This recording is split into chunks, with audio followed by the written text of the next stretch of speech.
बंधुगण शुभ सकाळ। आज कवितार शीर्षक हो माँ आमर सरगतारा। कवि मनोज कुमार साहू। माँ आमर सरगतारा, माँ आमर सरगतारा, ताबिना जीवन आम अधूरा, ताबिना जीवन आम अधूरा। से आमको सुपथ देखाए, से आमको सुपथ देखाए, से आम जीवन धारा। प्रति दिवस रात देखे ता मुख, प्रति दिवस रात देखे ता मुख, से सदा सर्वदा चाहे आम सुख। मार ममता स्नेह झर झर, मार ममता स्नेह झर झर, जेउठी पूरी जाए भोग आहार। निजे सही दुख अन्य को दिए सुख, निजे सही दुख अन्य को दिए सुख।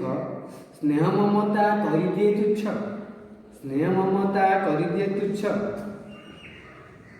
माँ ठारू ए दुनिया रे नाही केही बड़, माँ ठारू दुनिया रे नाही केही बड़।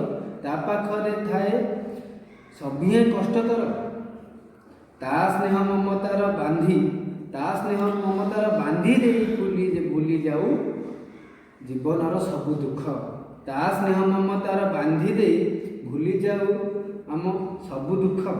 माँ चरण रे सदा सदा आमे प्रणिपात हेबा, माँ चरण रे सदा सर्वदा आमे प्रणिपात हेबा। वंदे मातरम। आ गोटे